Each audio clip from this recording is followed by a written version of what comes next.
Hello, everyone. My name is Derek. This is my friend Michael. Welcome to our new channel called Viet Kieu Perspective. And as the name suggests, um, it's a channel for people who have been in America for a while. We're Viet Kieu. We Americans with a root in Vietnam. So as such, we have a different perspective, a slightly different perspective than a typical American. We both own a different channel. Michael owned the Phố Việt media, right? And I own the Nâng Nhau Lên channel on YouTube. Both of our channels cater more towards the Vietnamese in Vietnam audience. So what we want to do is start the new channel called Viet Kieu Perspective. We're going to talk in English so that we can attract the audience of Viet Kieu people like us. We both came to America in 1975. Let me tell you a little bit about my background, and then Michael can tell about his background. I came here when I was 9 years old in 1975. I was airlifted out of Saigon because my father worked for the U.S. government. So we got to go on a plane instead of a boat. We left on April 27th, 1975, which was 3 days before the actual fall of Saigon. We left at about 4 in the morning on the 28th of April. We left at midnight. That's right. We left at midnight on April 27th. Okay. So that'll be April 28th, I guess. We left Tân Sơn Nhất Airport and we flew to the Philippines. We landed at 4 in the morning in the Philippines. So that's where I got my confusion a little bit there. But so then we've been there. I've been there ever since. We've been here in America. We settled down in the Washington, D.C. area because my father had his old job back working for the U.S. government. So then we moved to the suburbs of the D.C. area in Virginia. I grew up there, went to school there, went to Virginia Tech University, for those who recognize me from the East Coast. And then I entered the Air Force as an officer in 1990, served 20 years, and then I retired and settled here in Southern California because my wife is from Southern California. She grew up in Irvine, went to UCI, typical, Irvine Knight, graduated Irvine, University of California, Irvine. So I met her at the 10th year of my service in the Air Force in Hawaii. She went to vacation with her mom in Hawaii, met my mom in Hawaii, and the rest is history. So when I retired, we decided to settle here in Southern California. So that's how I ended up here in Southern California. And then I met Michael. So Michael, you want to tell them about your background? Sure. Hi everyone, this is Michael. Welcome to our channel, Viet Kieu Perspective. Okay, it's Vietnamese called góc nhìn của người Viet Kieu sống ở Mỹ từ năm 1975, since 1975. Since you mentioned that you left Saigon on the same night that we left. Wow. The 27th of April. My dad, Derek, I'll share with Derek, is one of my dad was worked for one of the high rank, not officer. He interact between the U.S. and the Vietnamese government at Tân Sơn Nhất. It's a high rank civilian. It's a supervisor at the visa and passport department in Tân Sơn Nhất. So he speaks fluently in English, Vietnamese, Chinese, French. Wow. Okay, my dad. And so that's why our family was evacuated on that day. So both of my mom and my dad was telling me that on that day, I remember on the 27th of April, so everybody need to stay home around 6 p.m. So by 7 o'clock, we went to, my uncle took us to, with a car, go to one of the street nearby Tân Sơn Nhất. So 8 o'clock was curfew. 8 o'clock curfew at that day. I remember that, vividly remember that. That was Sunday night. If you go back that was happened on Sunday night, the 27th. You go back on the calendar, 1975, Sunday night is the 27th. So we left Tân Sơn Nhất at 11 p.m. on the C-130 military. We probably on the same plane. We're probably on the same plane. I don't even, I'm serious. Yeah. That's Probably why on the same I plane. would say I don't Oh, want he to jump. left before us because I remember we took off at about 12 midnight. So you probably went different on the flight plane before. Different flight. yeah. So what happened? Let me share you We some waited the stories. whole day. Remember? Yeah. We waited the whole day. Our family would, by 8 o'clock, the bus. We got on the bus. They called the name, and a lot of American soldiers check on the name, and then let the kid go on the bus.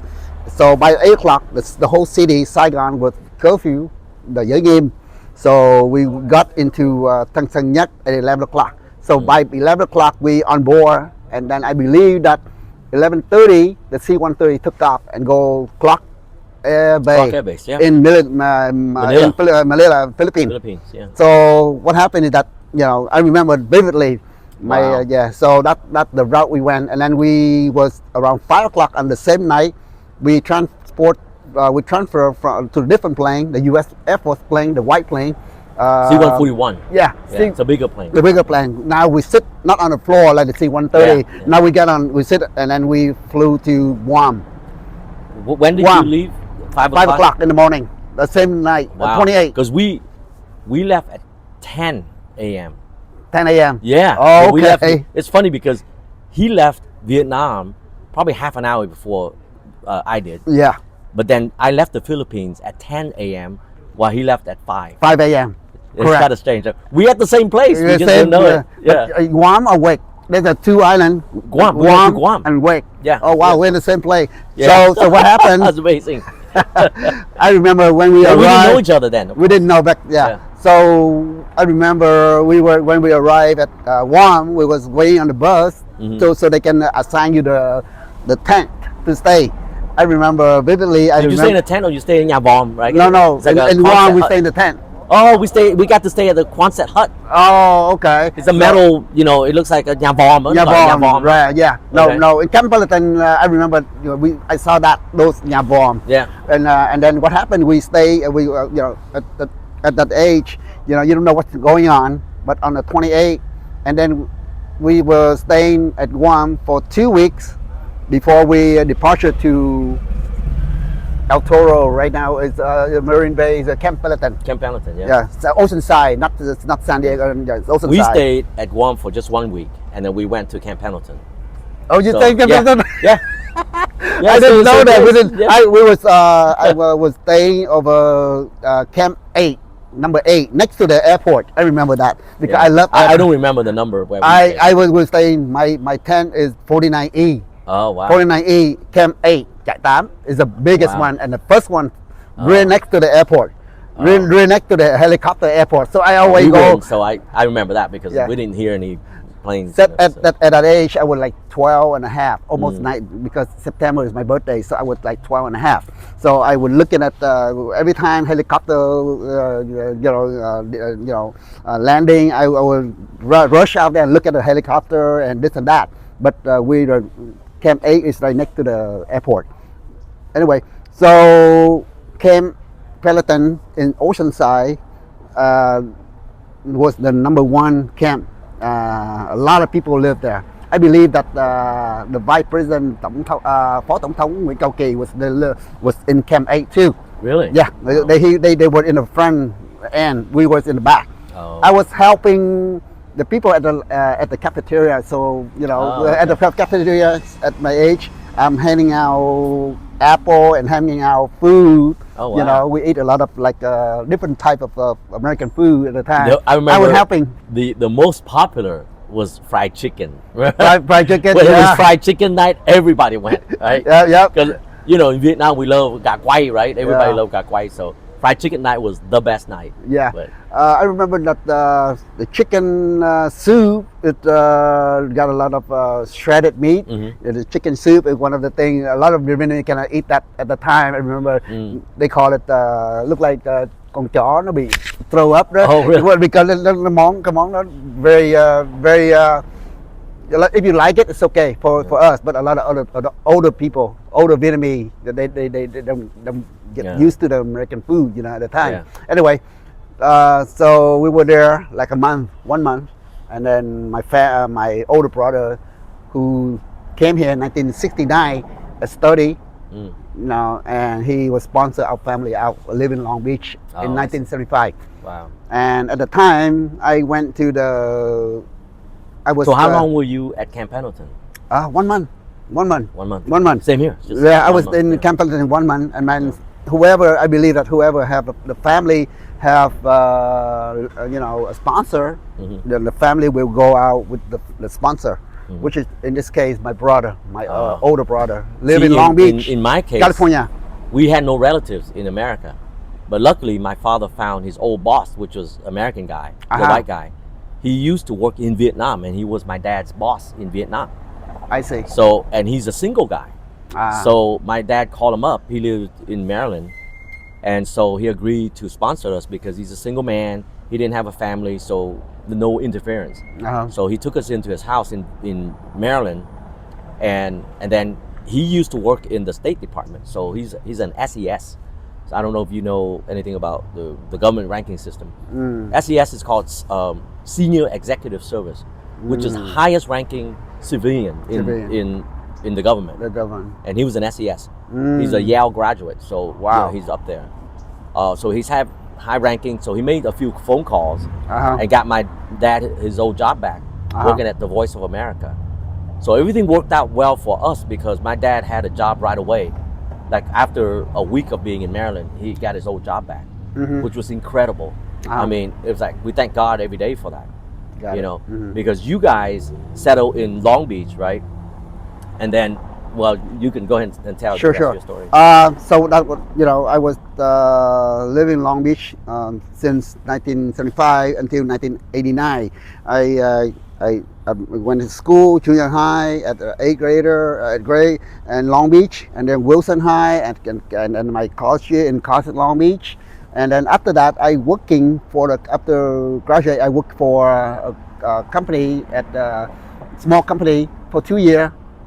And then I found a job at Hughes Aircraft. Wow. Back then it's Hughes Aircraft, now it's Boeing. Yeah. Okay. Back then we do a lot of space communication satellite. I was working in the division as a space communication as a test engineering at the time, and now now it's Boeing. You know, after 1995, I believe that Hughes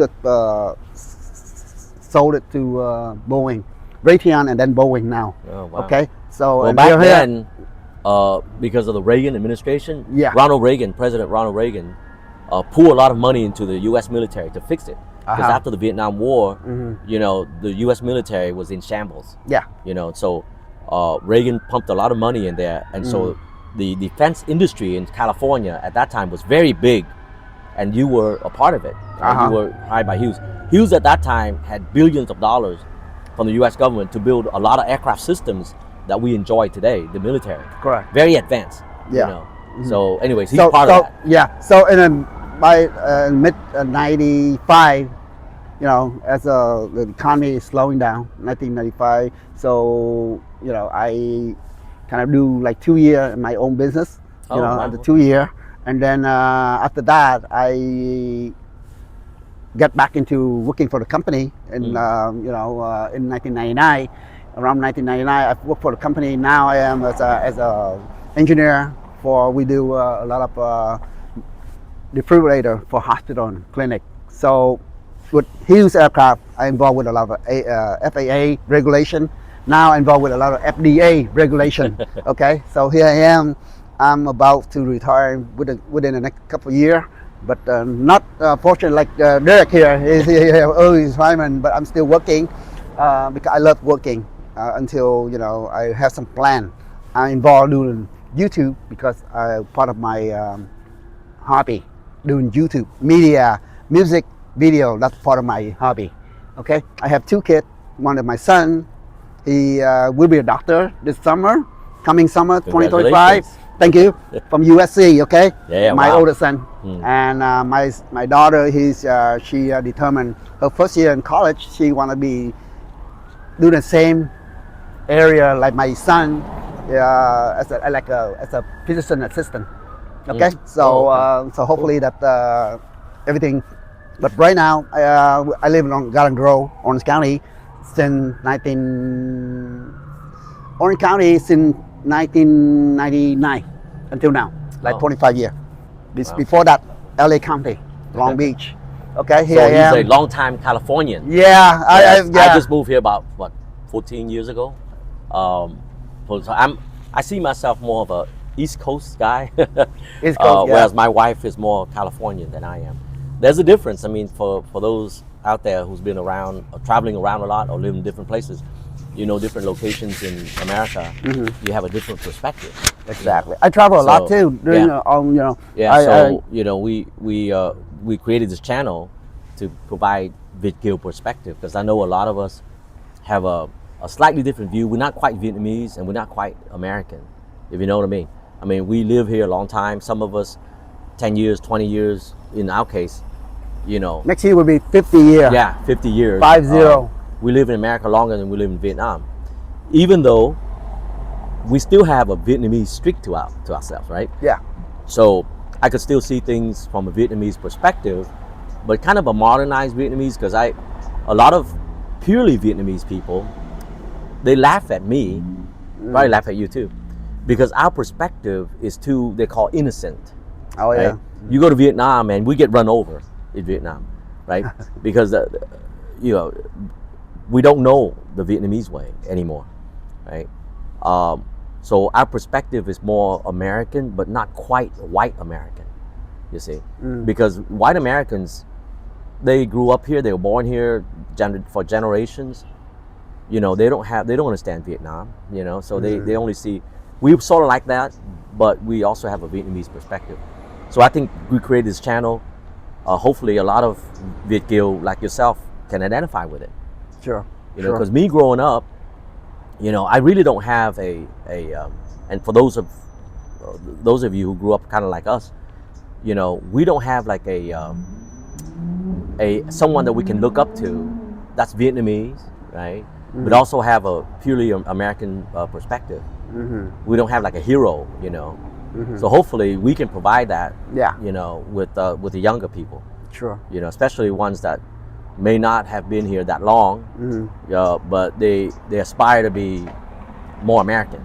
Sure. With this channel, we will have guests, invited guests coming here, share a story with you, so you can have the big picture overview, the entire, how we get today. How so we're going to invite a lot of guests in different area, different industry, different career, so they can share. Because a lot of times, if you are from Vietnam, for example, or you just came over recently, of course everybody have a very positive view of America.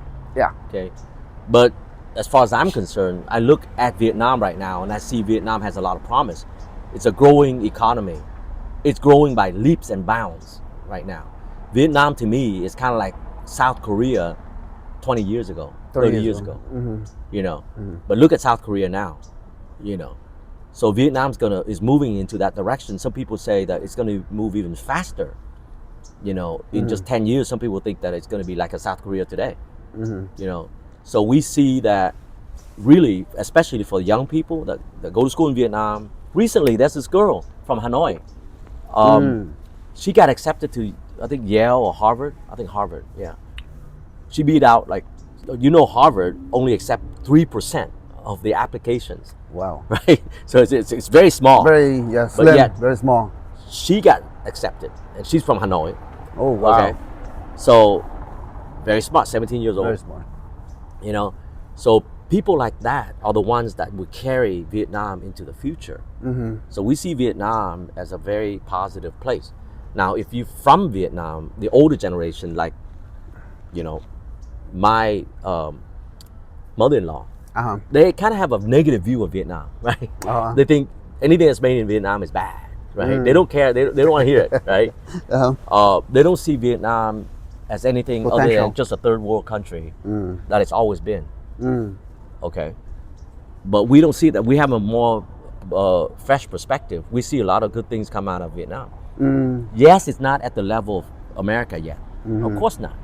Okay, but you don't discount it because you got to do step by step. Like back in the 80s, people laugh at Japan, right? When Japan just began to inundate the U.S. market with Japanese cars. Japanese car and technology. And I remember my mother, even till the day she died a few years ago, she still had a negative view of Japanese cars. But if you ask an average American about a Japanese car, one of the first things that came to their mind is its quality, right? High tech quality. Okay, but the older generation, like my mom, they still think that Japanese cars are junk, even though it's changed a lot. See? I see. Yeah. So same thing here with Vietnam. You know, the older generation thinks anything that comes out of Vietnam is junk. But if you look at the changes that happened, not only with technology, but also fashion, right? A lot of fashion, like áo dài and stuff. Sure. And the white Americans go to Hội An to make suits, man. They make the best suits. Yep. You know? Not only, like I say, that Vietnam got a lot of things to offer to the world right now, because the way I see it, the people, Vietnamese people are very knowledgeable, learning, and very ambitious. When you want to do something, you want to do to the quality, okay, not quantity. You want to do the best. So what I'm seeing here, that the Vietnamese people is very, we don't complain. We just do it. That's right. Majority of Vietnamese we're willing people to do things that white Americans don't. Yeah. Think about it. We don't complain. A lot of people complain. It's hard work. This is part of the Vietnamese people. We don't complain. We just do. We take challenge. Right? Yeah. You know, we're very Vietnamese are called chăm chỉ, right? Chăm chỉ, cầu tiến. Yeah. We ambitious. work hard. We accept that. Hey, that's our situation right now. Yes, we want to be better, and that's why we work hard right now. Yeah. And whereas a typical American, they won't do it. If you don't pay them a lot now, they ain't gonna do it. Yeah. Okay. But we we accept it. Yeah, we don't like it, but we'll do this now, and then we'll climb our way out. Sure. You see, and so now I'm so glad to see that a lot of Vietnamese are doing a lot of different career fields now, not just the typical medical or first engineering. Engineering back in the 80s. Back in the 80s, engineering, and then it became medical. Now I see some Vietnamese doing art stuff, artistic. Sure, they make movies in Vietnam. Oh yeah, very popular. Entertainment, sport, industry, very highly respected and in sport. Hollywood. Where the American people are very look up, pay a lot to the people who in the sport and entertainment industry. Yeah. So they are spreading out to other areas and influence, the culture. Yeah. Right. So I see that as a very positive thing. So like for a long time, as you know, we're not proud to be Vietnamese. Let's face it, for a long time, right? But now I see, especially the young guys, right? Yeah. You got to understand, because I was talking to my cousin about this. Yeah. And he said, because I met some Vietnamese guys from VinFast, and they are very proud because they built VinFast up from the ground, and they grew up in Vietnam. They went to school in Vietnam. They're not afraid like a typical Viet Kieu in America, to be honest with you, because we always think in the back of our mind that we are second class to the white people. See? Those guys don't think that way. Why? Because my cousin said, because they won the Vietnam War. They beat the crap out of Americans, right? Think about it. It's kind of like Goliath and what is that story in the Bible, right? You're a small guy, but you beat this big giant. Of course you're proud. Yeah. Right? And so they don't have this in the back of their mind. They're proud. So I think in the future, all Vietnamese would be proud. Just like the Koreans, they're very proud people. If you notice, because they got Samsung, they got Hyundai, right? They can build fighter jets now, just like anybody else. Yeah. Right. And so they walk around very proud. They got the K-pop music. The way they move, the way they talk. They're proud. They're confident. Let's put it that way. Okay. Whereas Vietnamese, we started out not confident, but I think now more and more, we become more and more confident. Good, especially with the product now we have in Yeah. America, the Yeah. VinFast. Even though we don't sell a lot, but look, It's a start. I mean, the car It's a start. running Yeah. as of today, December 30th of 2024. You know, VinFast been introduced to American people since 2021. Now we got car on the street. People Yeah. drive the car. You know, and even though it's some of the little thing here and there, but all car manufacturers have the same issue. Yeah. So we need to Especially proud. when you first we start need to out, proud right? So, from that. You yeah. know, the Vietnamese, we have a lot of things we can do. Not only technology, but we're looking to I mean, entertainment and food. You know, we have phở and egg roll. American people love it, phở and egg roll. Okay, so those are the two areas that we say that we need to proud of what we have. Yeah. You know, It permeates the American culture now. Pho is everywhere. phở everywhere, And bánh bánh mì mì, baguette, is everywhere. In fact, bánh mì everywhere. The word bánh mì is like a pizza. Yeah, You know, so like the word pizza. Correct, now. correct. You know, everybody knows what bánh mì means. Yeah. They don't always spell it correctly, but Bite me. Sometimes they call it bite me. No, they call it banh mi, BAHN. Yeah. Which is wrong. It's BANH, right? We all know that. Yeah. So but yeah, I mean, it permeates the American foodie scene, Yeah. right? And then it permeates in other areas. Now, here's the thing about the Vietnamese, what the Vietnamese government is trying to do is to inject a lot, and VinFast plays a big part in this, because the Vin Group people, they not only own the car manufacturing, they own everything in Vietnam, basically. You know, they create Vin University, which they have staff from Harvard, Yale, From MIT. different, Okay, these are well-known top well-known people university from over the world. to run Vin University. So what they're trying to do is they're trying to create a whole new generation of top-notch engineers in Vietnam. Why? So that they can create a high-tech industry in Vietnam. See, Vietnam has always known for, you know, quần áo, right? Clothing, garment. Garment. But that's low-tech. But now they want to create a high-tech economy, you know, full of engineers and innovations and stuff. What I'm glad to see, if you go to YouTube, you can pull up videos now of Vietnamese guys, independent, you know. They just make boats, power boats and airplanes, and they film that. Yeah. I love that, because I remember when I was young in Vietnam, and I told you this story, I think. Before 1975, I was only, 6 or 7 years old. I always loved airplanes, right? I always loved airplanes. I remember my uncle bought me this science book, and it showed me how to make a toy airplane. Yeah. Right? So I took a stick and I put 2 wings on it. It's a canard, if you know anything about engineering. A canard airplane is a tail-first airplane. Well, I made my first tail-first airplane, and I had a rubber band on front, and then, you know, I let it go like that, and it flew. And I love it, right? But back then, not too many Vietnamese are into that kind of stuff. I always felt lonely, because I'm like, why not? Right? And then there was a story in the newspaper at the time of these 2 Vietnamese young guys. They're like 18, 20 years old. Oh, wow. Right? They took parts from old American throwaway engine parts and metals, right, that they got from the base, because they throw it away. And they put together an airplane. They actually built an airplane. Wow. In Vietnam, Saigon. In Vietnam. Okay. Yeah. Before 1975. And they flew it. They flew it from the field out to Thủ Đức. Okay. They landed there and they got arrested. No. And they were accused of being a communist. Can you imagine that? And even I think I was 7 years old at the time. I thought that was a very stupid thing to do. Before 1975. Yeah. Back then. Yeah. That was a very stupid thing to do. Just because 2 guys built an airplane, you accuse them of being a freaking communist? You're fucking stupid. I'm sorry about my language. Even at that time, even when I was 7 years old, I thought, why is the government so stupid? Why don't they put these guys together and say, okay, good.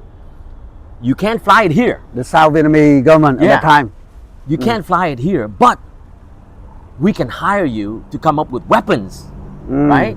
You want to build airplanes? Okay, we give you the money to build airplanes. How about putting a bomb on it and bomb the enemy? How about that? They don't do that. They put the guys in jail. I'm like, what the freak are they? They're innovative, okay? They have an innovative mind, inventive mind. Why do you do that? Don't do that. Same thing now, Yeah. okay? Because if you want to build a country that's like America, okay, full of innovations, because the Wright brothers invented the airplane back in what, 1910, 1905 or something like that. Yeah. Right? More than 100 years Yeah. ago. Did the U.S. government put them in jail? Think about it. If the U.S. government put those guys in jail, we wouldn't have an airplane. Wouldn't have today. a plane at the time, back then. But instead, the U.S. government encouraged it. They actually pay those guys to build airplanes for the U.S. Army. Yeah. See? That's the innovation that you have to think about. Now, of course, if they build airplanes for the enemy, then of course you put them in jail. Of course. But you got to do an investigation and say, okay, you can't fly it here, okay? You're going to hit civilians, they're going to die. You can't do it here. But if they clear, they have no connection to the enemy, hire them. Put them in a laboratory, right? Give them money to build more. Same thing now with computers. You know, there are a lot of young Vietnamese people, kids.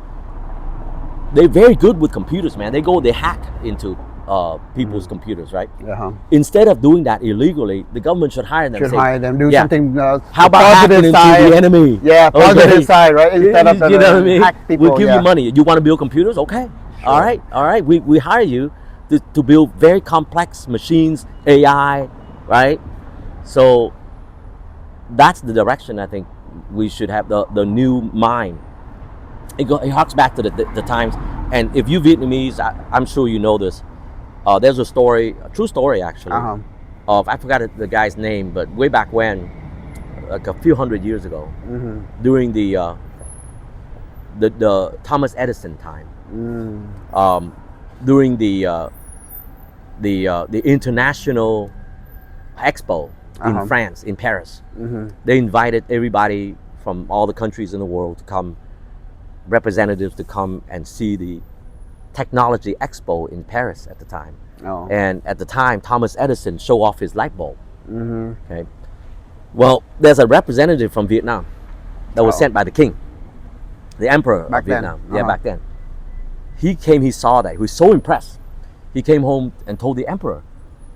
He said, you know, they have a new candle, because at the time he didn't know what a light bulb was. It looks like a candle. Okay.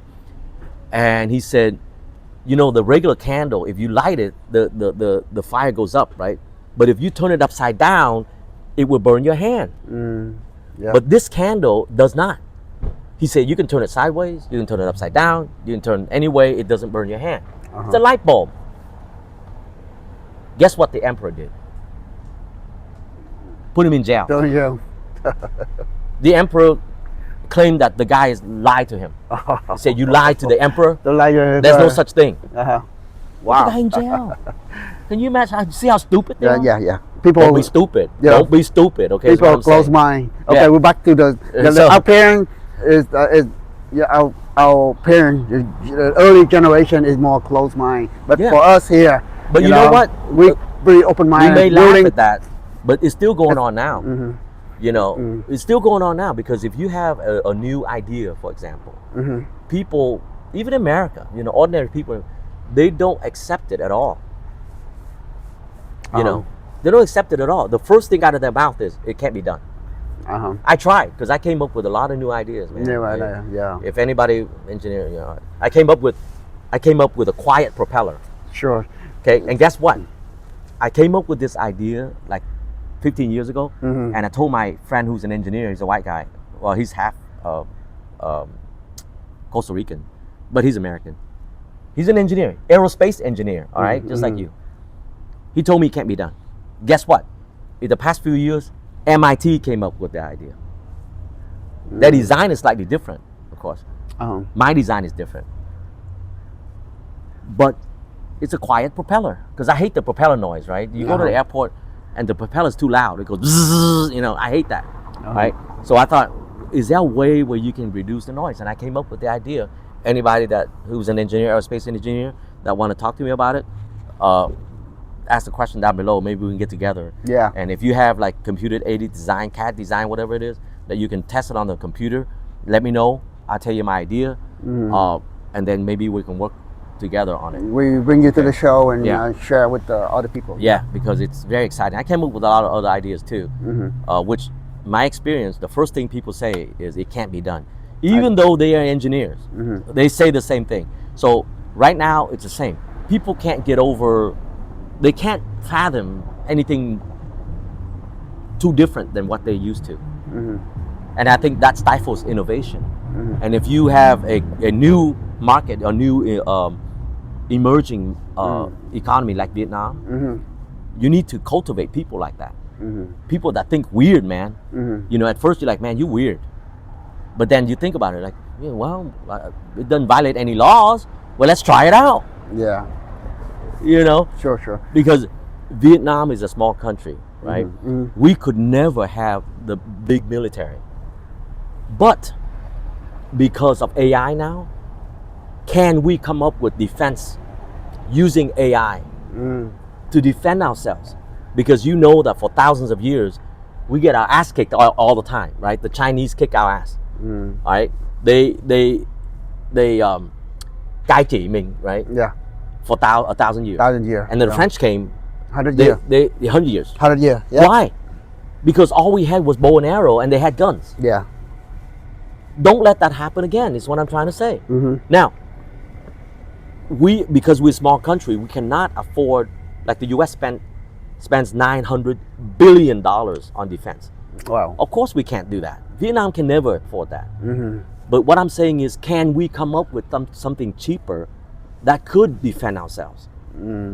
With AI, for example, because all the missiles and aircraft are controlled by computers.